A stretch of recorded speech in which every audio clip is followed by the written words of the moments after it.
BMG pamoja daima.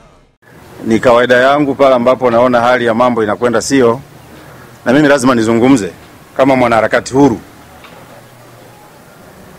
Na nimekuwa nazungumza mara nyingi sana kuhusiana na kinachokwenda katika nchi yetu, hususan yanapotokea matukio ambayo yanalenga aidha kuidhoofisha serikali yetu ama kuidhalilisha serikali yetu.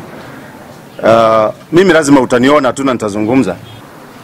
Kwa kwanza naomba nianze na hili swala la Tundu Lissu, na ningeomba nisome kwa sababu nisi nikaenda nje ya utaratibu. Ndugu wa Tanzania wenzangu, waandishi wa habari za leo, na poleni kwa ujenzi wa taifa. Nawashukuruni sana kwa kuja na kunisikiliza mawazo yangu, maoni yangu na kila ambacho itawasilisha mbele ya wananchi wenzangu wa Tanzania. Moja, mkakati wa Chadema dhidi ya Tundu Lissu. Kumekuwa na watu hawajui kitu gani kipo ndani ya chama hicho, na kwa nini Tundu Lissu akafikia kama alivyokuwa. Mkakati wa kupigwa risasi makamu mwenyekiti wa Chadema Tundu Lissu kwa ajili ya kumfanya awe mgombea urais sasa umekamilika. Na niliwahi kusema huko nyuma kwamba mashambulio ya Tundu Lissu halikuwa la kawaida na lilitokana ndani ya chama chake. Kikao cha kwanza cha kupanga kumshambulia Tundu Lissu kilipangwa na uongozi wa Chadema tarehe 5 mwezi wa 7 2017 Mikocheni B, Dar es Salaam, nyumbani kwa mwenyekiti wa chama hicho Freeman Mbowe, ambacho kilihudhuriwa na Freeman Mbowe mwenyewe, Deogratias Munisi mtoto wa kiume wa Mbowe na wa nje ya ndoa, John Mrema, Adam Bakari ambaye alikuwa ni dereva wa Tundu Lissu, na Emmanuel Singo ambaye ni marehemu, ambaye ndiye aliongoza shambulizi la Tundu Lissu kwa kuahidiwa milioni 50. Tarehe 6 mwezi wa 7 2017 kikosi cha Emmanuel Singo kilitoka Dar es Salaam na kuelekea Dodoma kama kikao cha pili ambacho kilikaa area D nyumbani tena kwa Freeman Mbowe kwa ajili ya mikakati hiyo hiyo ya shambulio la Tundu Lissu. Nakumbuka dereva wa Tundu Lissu pia alikuwepo. Mnamo tarehe 7 mwezi wa 9 2017 Tundu Lissu alishambuliwa, na baadhi ya viongozi wa Chadema walipokwenda Nairobi wakawa na kikao pale maalum kabisa na cha siri ambacho kilikuwa ni kupanga namna ya kuwasingizia ama kuisukumia serikali kwamba ndio imehusika na shambulio la Tundu Lissu, na walifanikiwa kumtaja moja ya mawaziri wa serikali ya awamu ya 5 kwamba alihusika na shambulio hilo. Nyumbani kwa Tundu Lissu huwa kuna vijana wawili huwa wamekuwa wanalinda. Yaani pale huwezi kuingia, kuna vijana wawili ambao wana mafunzo mazuri kabisa ya karate. Walikuwa wanakaa ndani, sio nje. Acha wale walinzi wa getini. Na dereva wa Tundu Lissu amekuwa na kawaida wakati akiwa anaelekea nyumbani anapiga simu kwanza, bwana tuko njiani tunakuja. Lakini siku hiyo Adam Bakari hakupiga simu, na mpaka wanafika hapo nyumbani hakuna mtu aliyekuwa na taarifa. Na wakati Tundu Lissu anashambuliwa, Adam Bakari ambaye dereva wake alishuka chini akawa amejificha huku chini ya uvungu. Na dereva Tundu Lissu ndiye alijua kila kitu, mpango wote alijua. Na baada tu Tundu Lissu kushambuliwa, Adam Bakari ambaye dereva wake alimpigia John Mrema simu, akamwambia njoo tayari tumeshakamilisha hilo tukio. Dereva Tundu Lissu alikuwa na simu 2. Alichofanya John Mrema ni kufika na kuchukua zile simu za Tundu Lissu 2 akatokomea kusikojulikana. Lakini cha ajabu na cha kujiuliza, unapigwa risasi 30 alafu dereva wako hata risasi moja hakuna iliyompata. Risasi 30 dereva wake hata moja haikumpata. Na akajipaka tu zile damu zile. Sasa hapo lazima Watanzania wenzangu tujiulize, ili tukio lilikuwa ni la aina gani?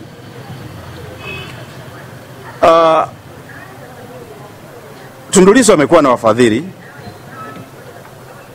na mpaka anatangaza kugombea urais anao wafadhili.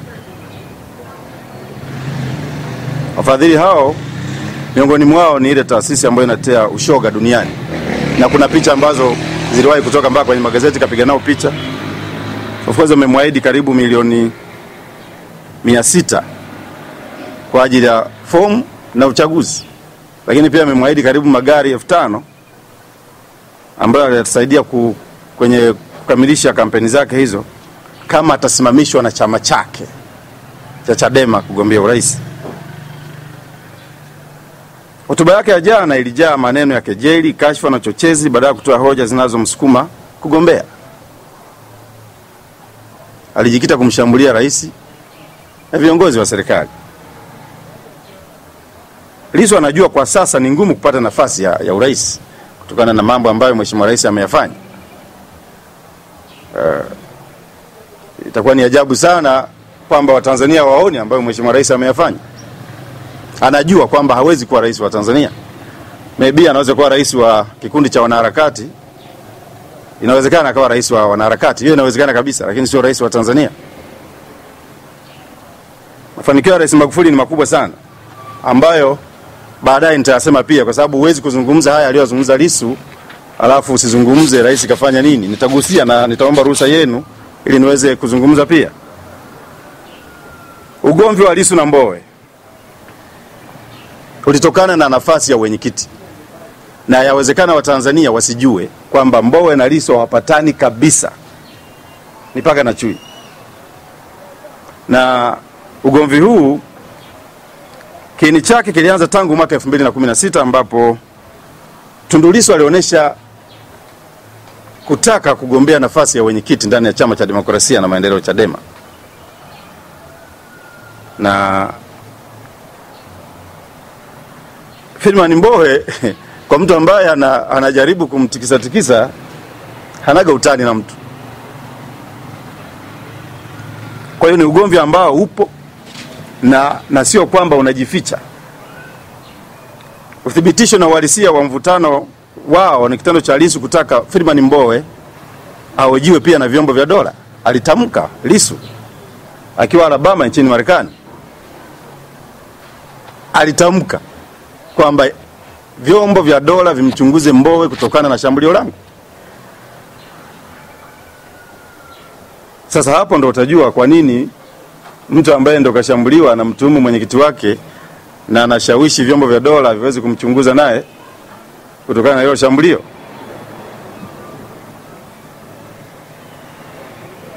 Mwaka jana kama ndio sema Lissu alizungumzia hayo, lakini kikubwa hapa ni kwa nini alishambuliwa. Chadema walikuwa na mpango wa kutafuta mgombea, lakini watamtafutaje huyo mgombea? Lazima watengeneze sanaa. Hiyo ilikuwa yani haingia akilini eti serikali na kutaka wewe afu ikukose. Haipo, dunia nzima hamna. Yani serikali iseme inamtaka mwanaharakati Huru Cyprian Msiba, hauwezi ukapona. Dunia nzima, iwe Marekani, iwe China, iwe Tanzania, iwe Kenya, hauwezi kupona. Eti kuguseguse tu alafu inakuacha. So what? Ilikuwa ni sanaa ambayo sasa imetimia. Anakuja kugombea urais kwa kutegemea huruma ya wananchi kwamba alishambuliwa. Yani wananchi wamuonee huruma pamoja na ukichaa wake na akili zake mbovu na ujinga wake na upumbavu wake, achagulie kuwa rais wa Tanzania. Itakuwa ni ajabu sana.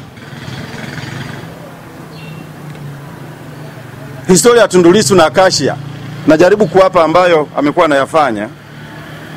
Na mwaka 2011 kuna mauaji yalitokea Nyamongo. Na baada ya mauaji hayo kuna mtu anaitwa Deo Mwanyika, walishauriana na Tundu Lissu tufanye nini ili kuwazuia vyombo vya habari visiweke wazi mauaji haya.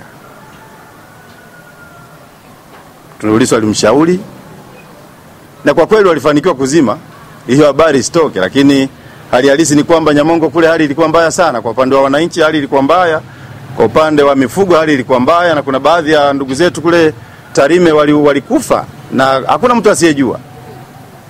Lakini Tundu Lissu ndiye alikuwa wakili na mwanasheria wa migodi hao wawekezaji wa migodi ya Acacia na hata Bariki kwa mbali.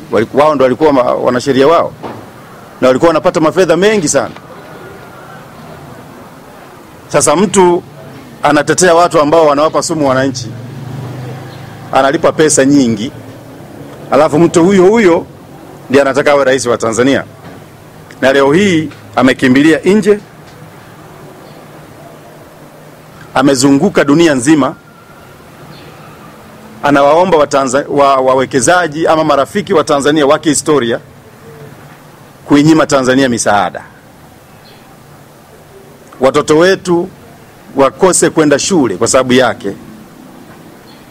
Wahisani wamekuwa wanasaidia kwenye miradi mbalimbali ya maji, elimu, barabara, umeme vijijini. Yeye anazunguka dunia nzima, anasema Tanzania inyimeni misaada. Maana yake hata ndugu zake walioko Singida Mashariki na wenyewe wanyimwe misaada. Alafu leo anataka kuwa rais wa Tanzania.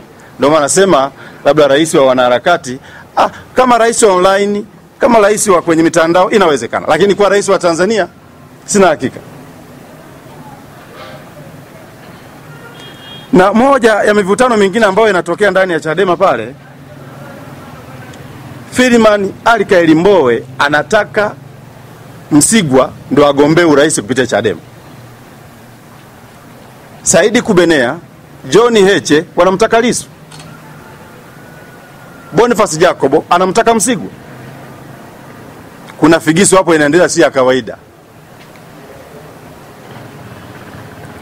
Na figisu hiyo kama wananchi msipokuwa makini, mnaweza mkaingizwa mkenge. Mimi kama mwanaharakati huru nasema haya kwa nia njema sana. Hatuhitaji kuona Tanzania inaingia kwenye machafuko, kwenye ukanda, kwenye vita, kwenye dini kwa sababu ya mtu au kwa sababu ya chama. Hii ni nchi ambayo ilitafutwa, ikatengenezwa, ikaumbwa. Na amani hii sio kwamba ililetwa yenyewe. Waasisi wetu walitengeneza. Leo Mchaga anaweza kukaa Mara, Msukuma anaweza kukaa Geita, anaweza kukaa Bukoba, anaweza kukaa Lindi, ukajenga nyumba ukaishi. Ndio utamaduni wa Mtanzania. Watanzania tuna utamaduni wa kuanza kushikana uchawi kwa sababu ya udini, kwa sababu ya ukanda, kwa sababu ya kabila lako. Haipo. Na mtu kama huyo anahitaji kushughulikiwa vibaya sana. Anataka kuentertain amani yetu ipotee. Sasa Chadema wanafanya sanaa ambayo ni kutaka kwa convince wananchi waamini kwamba wao wanaonewa na pengine serikali hii inawaonea. Lakini ngoja niwakumbushe tu jambo dogo.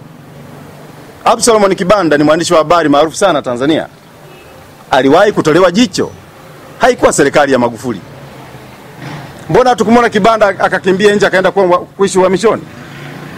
Kwa nini Tundu Lissu anashambuliwa na kimbilia nje kwenda kwa uhamishoni na kuanza kutangaza nchi yetu mambo ya ovyo ovyo? Tulikuwa na mwandishi anaitwa Mwangosi. Nilikuwa nafanya naye kazi mimi. Aliuliwa kifo kibaya sana Mwangosi. Ulikuwa ni utawala wa Magufuli.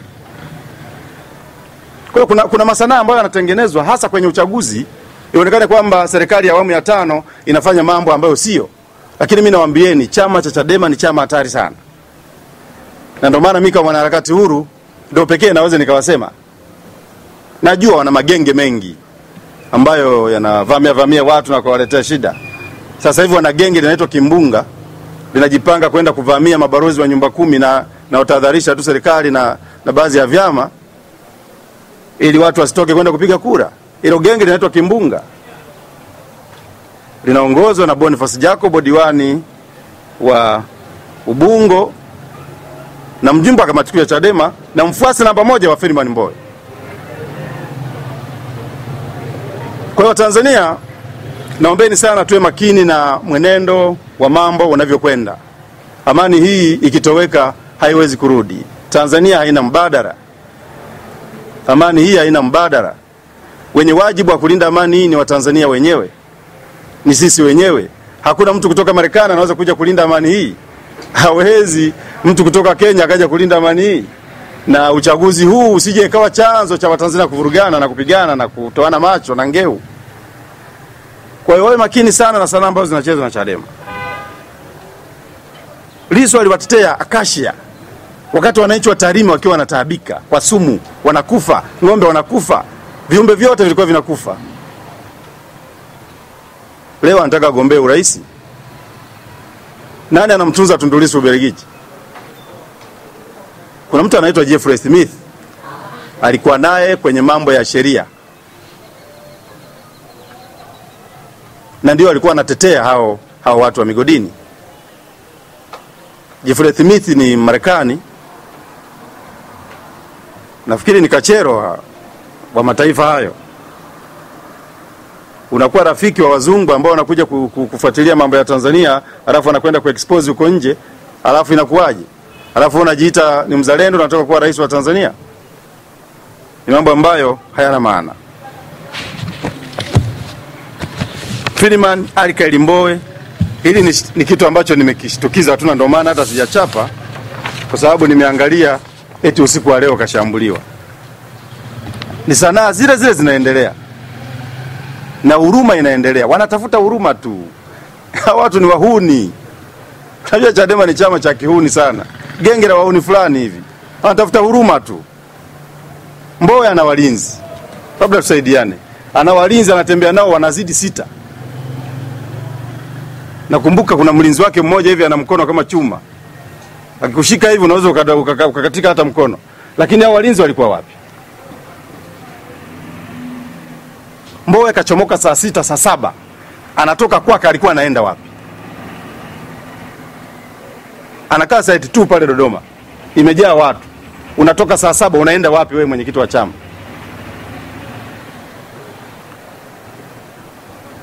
Haya masanaa mengine ni ya kijinga sana.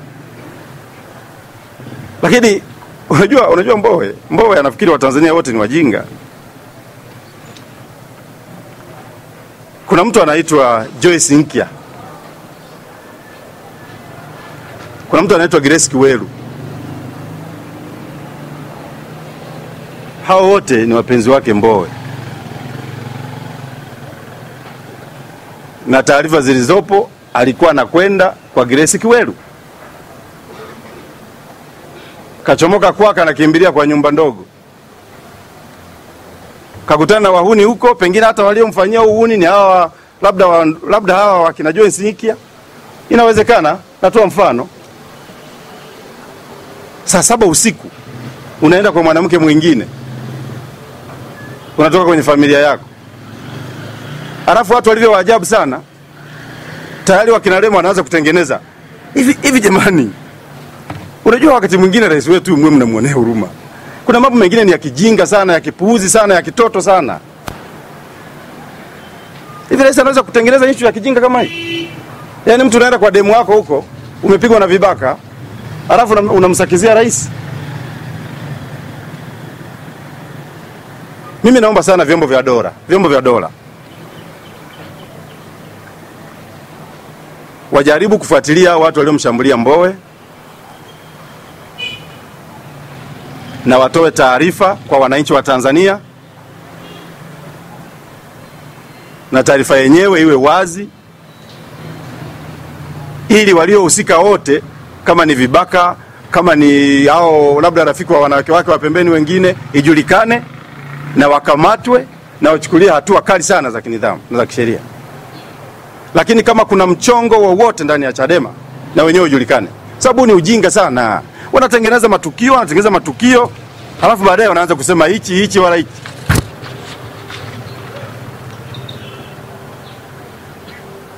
Maana inawezekana akawa hata Zubeda Sakuru tu amekasirika, kwa nini Mbowe anakwenda zake kwa Grace Kiweru, ametengeneza wahuni wanaenda kumshambulia huko. Wote ni wabunge hao. Kwa mimi naombeni sana Watanzania tuwe makini na mataarifa haya ambayo wakati mwingine yanaleta taharuki kwa wananchi, yana lengo ya kumdhoofisha mheshimiwa rais wetu na serikali yake, yana lengo la kuichafua Tanzania, yana lengo ya kuchafua viongozi wetu, lakini pia kuchafua Tanzania na wananchi wote wa Tanzania. Kuna mambo mengi ambayo yanafanyika chini ya serikali hii. Nadhani tunge-entertain hayo. Mambo ya kufanya sanaa ili wananchi wakuonee huruma, alafu wakuchague, alafu uonekane wewe ndio wa maana sana kuliko vyama vingine au kuliko wananchi wengine, ni mambo ya kijinga sana. Ndio maana mimi kama mwanaharakati huru nasema hapa kama mwanaharakati huru, na sijatumwa na serikali wala mtu yoyote, naomba mtafasiri hivi. Na nimekuwa naongea haya, huu ni mwaka sasa unaenda wa 5 au wa 4, kwa sababu tuna wajibu wa kusema yanayoendelea katika nchi yetu. Kavunjwa mguu ni story. Wewe mwenyekiti wa chama unatoka saa 7, hao walinzi walikuwa wapi? Familia yake, maana pale Dodoma hata mimi pale kwake wanapita naenda kwa Kitwanga, wako jaenda Kitwanga, kutoka kwa Mbonda kwa Kitwanga tu hapo. Familia yake ilikuwa wapi? Walinzi wake walikuwa wapi? Masanaa haya hayana tija. Watafute kuambia wananchi ni mambo gani ambayo pengine wanaona serikali haijafanya, wao waeleze kwa wananchi, sio kwa sanaa na kutafuta huruma tu kwamba uchaguliwe kwa sababu ya umeshambuliwa eti mguu umevunjika. Ndio maana nimewaambia ugomvi wa Tundu Lissu na Mbowe na kwa nini kile chama kimegawanyika. Mbowe mahusiano yake na wabunge wale wa kike baadhi walioko mle kwenye chama chake nimewasema, lakini kwa sababu chama chao kinaonekana sasa kina lose, wanatafuta ni namna gani ya kunyanyuka kwenda juu kupitia kwa wananchi. Sasa mimi wakati mwingine huwa naongea maneno magumu sana, wakati mwingine usipokuwa makini unaweza ukaingia chini ya meza. Mimi ndio nilivyozoea na naongea kwa sababu is confidence. Mimi naongea vitu ambavyo vinasaidia taifa. Nchi ipo na lazima iendelee kuwepo. Na umoja huu na amani italindwa, si kwa kubembeleza mtu, italindwa hata kwa nguvu zote. Ili mradi watu kama wa Mwanza wafanye kazi zao, wafanye shughuli zao bila kuwa na taharuki au wasiwasi wowote kwamba kuna kitu kinatokea. Wajibu wa kiongozi wetu mkuu wa nchi ni kuhakikisha kwamba raia wake wako salama tu, na anawajibika sana. Na vyombo vya dola vinafanya kazi kubwa sana. Kwa kweli vinafanya kazi kubwa na tunapaswa kuwashukuru sana kwa kazi wanaoifanya. Kwa hiyo Tundu Lissu, Mbowe na chama chao waache sanaa. Nimewaelezea mwanzo walivyokaa Mikocheni B, wakatoka Mikocheni B wakaenda Area D Dodoma. Baada ya Area D kuna mtu anaitwa Emmanuel Singo, ndiye alikuwa dereva wa hicho kikosi kilichomfanyia uhuni Tundu Lissu. Emmanuel Singo alikufa guest Temeke tu. Eti alikuta tu amekufa, wakasema kajinyonga. Wanakwenda pale guest hawajakuta hata kuna kamba wala chochote. Kajinyongaje? Singo ndiye ambaye aliahidiwa milioni 50 baada ya kutekeleza shambulio la Lissu, na Singo alitishia kusema kwenye vyombo vya habari. Alimwambia Mbowe, mimi nitasema sasa. Ndani ya siku 2-3 atu Singo eti kanyongwa tu, anasema eti kajinyonga. Unaweza kajinyonga kijinga vile? Na kwa nini Tundu Lissu alidai Mbowe na achunguzwe kwenye hilo tukio? Kwa hiyo Tundu Lissu hana hoja za msingi sana. Nazungumzia sasa walionidugua na ndio hao. Kwa hiyo nimekwenda kufungua kesi hapa Mwanza. Nimefungua hiyo kesi jana. Kuna mtu anaitwa Goodluck Haule,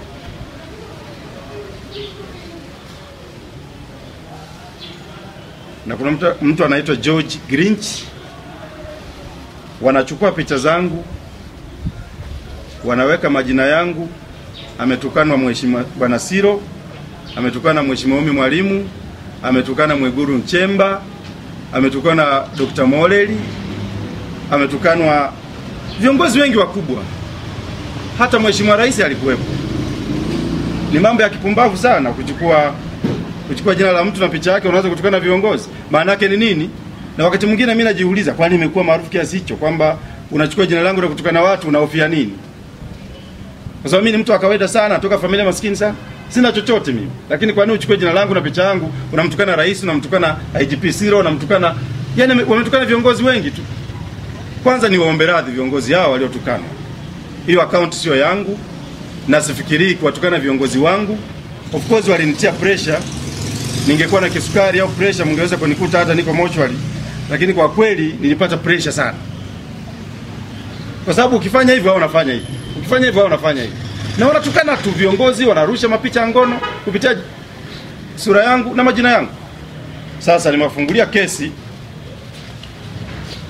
hapa Mwanza, MW mkwaju RB mkwaju 4328 mkwaju 2020 ya tarehe 8 mwezi wa 6 mwaka huu. Nimesikitishwa sana na jambo hilo, kwa sababu wametukana watu ambao mimi nawaheshimu sana, lakini ndio siasa, ni msimu wa siasa. Wakati mwingine lazima pia ujiamini, tuseme ni siasa na mambo hayo yanapita. Ukiwa na wasiwasi sana unaweza kujikuta unakufa ghafla na watu wakashangaa, wakafikiri kwamba umepigwa sumu, kumbe ni wasiwasi wako tu. Kwa hiyo akaunti yangu hiyo imeduguliwa, na kwa kweli nasikitisha kwa sababu wanarusha mambo ya hovyo sana. Na muombeni sana viongozi hao ambao wamechafuliwa kupitia akaunti hiyo. Wamuombe tu Mwenyezi Mungu, ni siasa, na anashauri TCRA pamoja na cyber, kitengo cha cyber cha polisi, wajaribu kuwafuatilia watu, kwa sababu ni wasipokuwa makini na mitandao ya kijamii itatuingiza kwenye vita, hasa Facebook, Twitter na Instagram. Tunisia machafuko yalianzia kwenye Facebook. Nchi za Kiarabu zote ni Twitter. Hasa kama mtu anaingia kwenye Facebook, anamtukana mheshimiwa rais matusi makubwa sana, alafu cyber wapo wamekaa, vyombo vya dola vimekaa, unategemea nini? Kwa sababu ukitaka kuangusha nchi anzia kwa aliye juu. Sasa serikali naishauri sana, kwa nia njema sana, isiruhusu hawa watu wanaomtukana rais kupitia Facebook, Twitter na Instagram, iwabane hawa watu. Na wakati wa uchaguzi ndo yatakuwa mengi sana. Viongozi wetu watadhalilishwa sana, watatukanwa sana, wengine wako nje. Na wakati namaliza, naomba pia nimgusie mtu mmoja anaitwa Kigogo. 2014 ni akaunti ambayo inaendeshwa na Watanzania, wako hapa, lakini hao wanaotukana wako nje wote. Naomba niwe narudia kwa sababu tukimwacha tu aendelee kufanya upumbavu wake, atakuwa anajua kwamba hatumjui. Huyu ni Mtanzania aliyezaliwa Ifakara mkoani Morogoro, na baba yake mzazi anaitwa Mzee Abdalla Mlawa. Nazungumzia Didie Abdalla Mlawa. Didie Abdalla Mlawa kwenye mabano Kigogo 2014. Baba yake anaitwa Mzee Abdalla Mlawa, na sasa hivi ni mgonjwa sana. Mgonjwa. Yuko mautiuti. Na mshauri arudi aje mtibu babake. Kwa sababu kwa Ulaya huko, hapo Uingereza anapoishi hapo, kuna siku atafukuza Waswahili wote. Ataenda wapi? Huyu bwana ana watoto wawili. Didie Abdalla Mlawa aka Kigogo 2014. Mtoto wake wa kwanza anaitwa Jessica Didie Abdalla Mlawa, ambaye mama yake mzazi anaitwa Jaru Franco, anaishi Mwanza hapa. Huyu Jessica na mama yake huyo wanaishi hapa Mwanza. Alafu alivyo mpumbavu anajua ajulikane. Na huyo mama ndo anahangaika kumsomesha huyo mtoto wake, huyo binti yake. Yeye yuko kazi yake ni kutukana watu, analipwa shilingi milioni 1 kwa mwezi kwa ajili ya kumtukana rais na serikali yake. Nonsense. Mtoto wake wa pili anaitwa Darlin Didie Abdalla Mlawa. Mama yake mzazi anaitwa Aida Mwaseba. Anaishi Kimara, Dar es Salaam. Hao ni watoto wa Didie Abdalla Mlawa. Didie Abdalla Mlawa aliwahi kufungwa gerezani kabisa, miaka 3 jela. Alipata msamaha wa Mheshimiwa Rais 2016. Akatoka jela. Leo ndo anamtukana Mheshimiwa Rais kipuuzi hivyo. Alikuwa amejenga nyumba yake hapo Kimara hapo, ikapitiwa na barabara hapo, si ndo hasira zenyewe hizo sijui.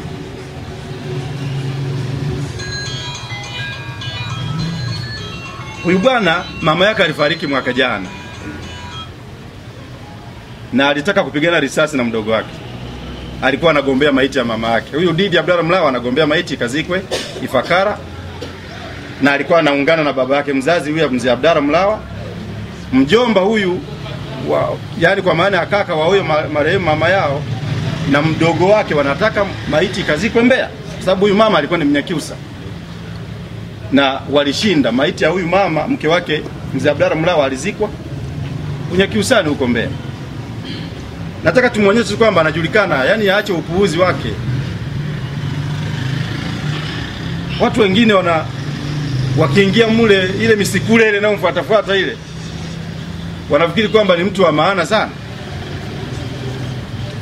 Umefungwa jela, umepewa msamaha na rais, alafu unaendelea kufanya ujinga tena.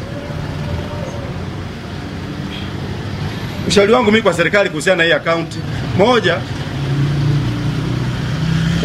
waandike taarifa, atangazwe kama gaidi au mhaini namba 1 Tanzania.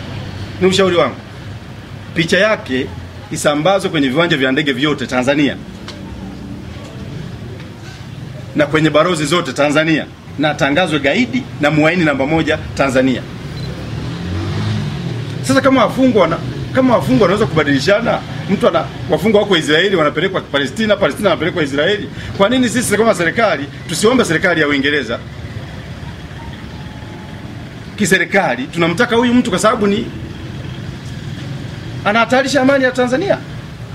Kwa sababu hapa Tanzania wapo Waingereza, wako Marekani, wako si wa Israeli, wageni wote wako hapa. Tumtangaze tu na tuombe, watatusaidia. Wazungu wapendagi mambo ya kijinga. Maana kuna maakaunti humu mengine mengi tu. Zito Kabwe ni kati ya Watanzania wachache ambao wamemtengeneza huyu. Kwa sababu akaunti ya Kigogo 2014 ilikuwa ya dada mmoja mtu alifia pale Dar habari maelezo. Niliwahi kusema nyuma, alikuwa ni afisa habari wa TFS. Anaongea kama mimi hivi, mara ghafla akadondoka chini akafia hapo. Huyu dada amezaa na kiongozi mkubwa sana wa serikalini, sasa hivi ni barozi huyu jamaa. Ndiye alikuwa anatumia origin ya hii account Kigogo 2014. Na ilikuwa Jamii Forum. Baadaye akaichukua mtu mmoja naye mzee hivi mjinga hivi, akaanza kutukana sana serikali. Nilivyomweka wazi pale Dar es Salaam akaingia mitini. Maana ni familia moja. Huyo jamaa alikuwa anatumia hii account na huyu aliyezaa na huyo dada aliyefariki, ambaye ndo alikuwa anajiita Kigogo ndani ya Jamii Forum. Akaingia mitini. Wakina Zito wakaona hii account inaweza kutusaidia. Nakumbuka walikaa Membe, Zito, Maximilian Mero, wamekaa wengi, kina Fatuma Karume, kina Maria Sarungi. Wakasema hii tuichukue hii. Na huyu jamaa huyu, Kigogo huyu mjinga huyu, aliyemtorosha ni Ole Ngurumwa. Kompitisha Kenya, kaenda zake UK. Ole Ngurumwa, mataasisi haya ya haki za binadamu, sio haki za binadamu. Hiyo ndio historia fupi ya huyu mjinga huyu. Kwa hiyo mimi, ningekuwa mimi ndo nina mamlaka, ningekuwa mimi, Zito angekaa ndani, msingemuona tena. Kabisa. Fatuma Karuma angekaa ndani, msingemuona tena. Maria Sarungi msingemuona kabisa, msingemuona. Hata Bernard Membe. Kwa sababu tukientertain ujinga huu, yani wanamtukana rais, wanamdhalilisha rais na nchi hii, wanadhalilisha tu.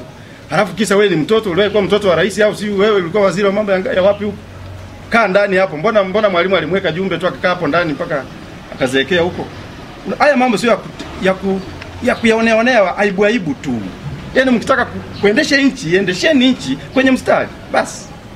Na mtu yote anayevunja sheria anachukulia hatua tu kwa mujibu wa sheria. Usimuonee mtu. Ikithibitika umefanya kwa mujibu wa sheria, huyo mtu unamficha tu. Wala hakuna sababu ya kuoneana huruma. Kwa sababu yeye ana target gani, anataka kuharibu nini katika nchi yetu? Ni mpumbavu sana huyo jamaa. Mnivumilie tu. Ndugu wa Tanzania wenzangu, naomba nitoe sasa mafanikio ya Mheshimiwa Rais Magufuli kwa miaka 5. Kwa haraka. Najua wengi mnaijua, mnaifahamu, lakini naomba nikumbushe tu. Kwa ruhusa yenu wananchi na waandishi wa habari. Mheshimiwa Rais Magufuli amefanya miradi mingi sana ya kimaendeleo. Moja ni lile bwawa la Nyerere ambalo sasa limefika karibu 40% linajengwa. Reli ya kisasa ya SGR ambayo karibu trilioni 7. Na hizo pesa ni za Watanzania. Walipa kodi. Ukiangalia Ubungo interchange pale Dar es Salaam inakaribia kumalizika. Ni bilioni 188.8. Alafu Tundu Lissu anasema haoni tu, yani yeye haoni, anakejeli tu. Wakati rais anatubadilishia nchi hii iende kwenye sasa ule uchumi wenyewe wa kiuhakika. Watu walipenda kuona Tanzania ni ile haibadiliki. Sasa Tanzania inabadilika kwa kasi. Serikali hii imefuta kabisa migogoro ya wakulima na wafugaji. Tulikuwa tunasikia migogoro kila siku, watu wanapigana, wanauana. Hili ilikuwa ni dili za watu. Watu walikuwa wanakula fedha, walikuwa wanapata fedha kwa sababu ya migogoro ya wakulima na wafugaji. Habari ya ujambazi sasa Tanzania hakuna. Mabenki yetu yako salama kabisa, yani watu wanaishi vizuri tu. Unaweza kufanya biashara hata mpaka saa 9 usiku hamna anaye kugusa. Tundu Lissu haoni. Kuna meli mpya za Victoria, kwa mfano MV Victoria na MV Butiama ziko hapa Mwanza na suni wataikabidhi serikali. Ni mabilioni ya fedha. Tundu Lissu haoni. Kuna barabara ile ya Mwenge kutoka pale Moroko Mwenge. Ni vitu vya ambavyo wengi wanasahau. Watanzania wakati mwingine tunasahau. Karibu njia 6 na ukienda sasa hivi Dar es Salaam imebadilika sana. Hapa Mwanza tu tulipo. Na nategemea kwamba kutakuwa na njia nzuri namna hii, barabara nzuri namna hii kutoka mjini kwenda uwanja wa ndege. Mimi jana nimekwenda kumtembelea mjomba wangu hapo Nyamanoro, nimepotea. Sababu niliwahi kukaa hapa Nyamanoro muda fulani. Nimekwenda jana nimepotea, nazunguka tu, nikaamua nisepe zangu. Kwa sababu watu wamejenga vizuri na mabarabara maana yake hawayaoni hao. Mkuu wa mkoa wa Mwanza hapa amejengewa nyumba nzuri na baadhi ya viongozi wengi tu wa nchi yetu wamejengewa nyumba nzuri, na kuna upanuzi wa uwanja wa ndege Mwanza hapa pamoja na jengo la abiria, ununuzi wa rada Mwanza Kilimanjaro. Haya yote hayajawahi kufanyika. Tundu Lissu haoni. Elimu bure imesaidia sana watoto wa maskini. Elimu bure, watoto walikuwa wasomi kwa sababu ya michango ya kijinga tu. Ukienda hapo mara si mchango sio mfagio, si mchango sio nini, si karatasi. Magufuli kafuta michango yote ndani ya shule za msingi. Halafu hawa wanaompinga hawaoni. Wanatumia karibu bilioni 23 kwa ajili ya elimu bure. Haya yote hayaonekani. Sasa hivi watoto maskini wanasoma tu. Vituo vya afya, nakumbuka wakati fulani, wakati ule mzee aliyepita naondoka, tulikuwa na hospitali karibu 17 za wilaya. Sasa ziko zaidi ya 67. Hawaoni. 67. Tunazungumzia mahakama pia, daraja la Seranda, Kigongo Busisi, Sibiti. Na hapo Sibiti ndio jimboni, ukitoka hapo kwa Lissu ukitaka unapita tu. Yaani sasa hivi sisi tunao kwenda huku maeneo ya Maramara huku, ikatisha tu Mkalama hapa Sibiti, unafika Bunda, unaenda kula samaki saa Tofuru. Hayaonekani yote haya.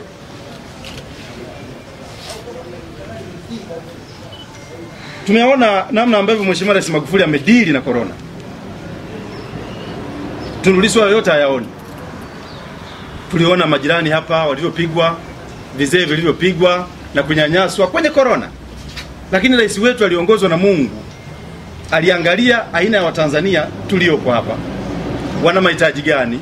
Wanahitaji nini? Wazungu wanasema usipowafungia watu hatukupi pesa. Rais alikataa. Wenzake wamepata pesa, nchi za jirani wote wamepata pesa. Lakini nani kafaidika? Sasa hivi wote wanajuta. Wote wanajuta, kina Ramaphosa wanajuta. Marais jirani wote wanajuta. Lakini Magufuli ameonekana shujaa kwa sababu alichokifanya yeye Marekani wanafanya.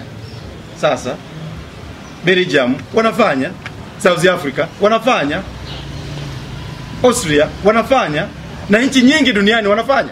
Haya, sasa tuambieni, Marekani sasa hivi hapo kuna maandamano ya kuuliwa kwa George Floyd.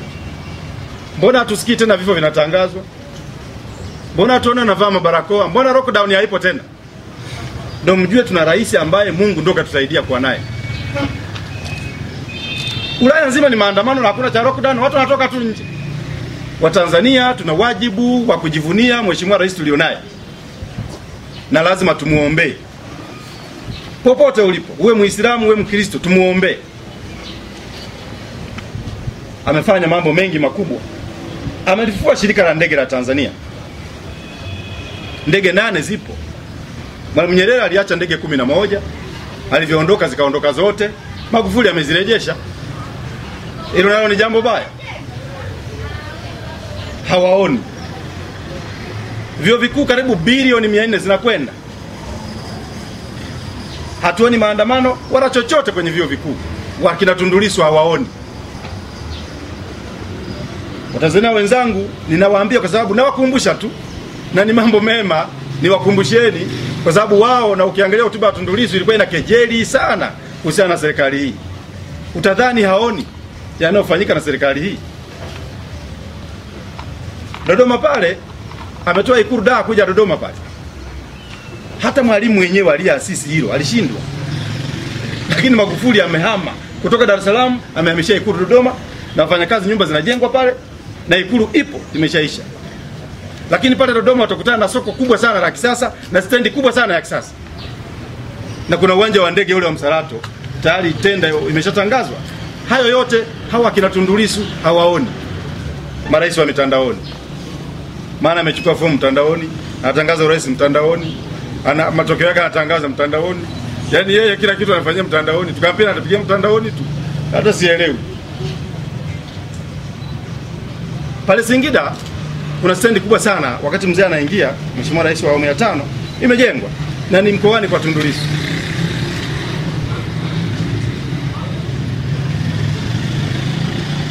Wakati Rais Magufuli anaingia, vijiji ambavyo vilikuwa vinapata umeme vilikuwa karibu 8,000. Sasa ni vijiji karibu 12,000 vina umeme. Ni achievement. Wanataka rais awafanyie nini? Sasa hivi hata kwenye nyumba za nyasi kuna umeme, kuna umeme kila mahali. Na umeme haukatiki. Hatusikii majenereta tena. Hayo yote wamesahau. Miradi ya maji chini ya Mheshimiwa John Magufuli ilikuwa imefikia 1423, 720 ikiwa imekamilika vijijini na 82 mijini imekamilika miradi ya maji. Na wakumbusheni kidogo Watanzania wenzangu, ili msimu kapotoshwa tu na wahuni hawa wakishafuta bangi zao huko wanakuja kusema mambo ya ovyo ovyo tu. Wanatafuta huruma kwa Watanzania. Magufuli anawapenda Watanzania. Anawajali Watanzania.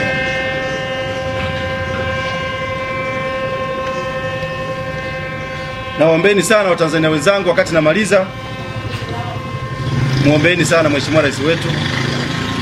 Msaidieni Mheshimiwa Rais wetu, kwa sababu leo hii tulizoea machinga, boda boda, mama antili walikuwa mjini humu ni usumbufu tu, wanakimbizwa tu. Walikuwa kama vibaka hivi. Tangu Mheshimiwa Rais Magufuli aingie, hakuna boda boda, hakuna mama antilie, hakuna bajaji, hakuna sui nani anayebuguziwa. Watu wanaingia mijini, wanatoka, wanafanya kazi zao. Kwa sababu asilimia kubwa sana ya Watanzania tulionao, wengi tumesoma, baba ni mvuvi, mama ni mkulima. Mama anapika chapati, mama anapika vitumbua. Baba anaendesha boda boda, unafika mpaka chuo kikuu. Na ndoa wengi ndio wamepata madaraka hawa. Ni watoto wa maskini tu. Sasa Mheshimiwa Rais Magufuli anajua hayo. Kwa sababu ametokea familia ya kawaida. Ndio maana anawajali Watanzania wenzake wa kawaida sana. Unamfukuzaje mama anapika vitumbua wakati anasomesha mtoto darasa la kwanza, chekechea, form 1 kwa vitumbua hivyo hivyo? Alafu unamfukuza mjini. Rais akaona hawa watu wabaki, wafanye kazi zao, wasomeshe watoto wao. Tundu Lissu haoni. Kwa mimi naombeni sana, muombeeni rais wetu. Na wakati namaliza, pia nitumie nafasi hii kuwashukuruni Watanzania wote, kwa sababu nimezungumza muda mrefu sana, miaka mingi sana, mambo haya kama mwanaharakati huru ambaye situmwi na serikali, Ikulu, CCM, Chadema, CUF wala TRP. Mimi naongea mwenyewe. Nawashukuruni sana Watanzania. Nawashukuruni sana waandishi wa habari wa Tanzania, hususan Mwanza, na waandishi wa habari wote wa nchi hii kwa support mlionipa, kwa mapenzi mlionionyesha, lakini pia wananchi wa Tanzania. Nawashukuruni sana kwa mapenzi mema mliomuonyesha Mheshimiwa Rais wetu. Mnampa ushirikiano mkubwa sana, na endeleeni kumpa ushirikiano. ana mapenzi mema na Watanzania, ana mapenzi mema na nyinyi Watanzania mlioko nje na mlioko ndani. Muombeeni rais wetu.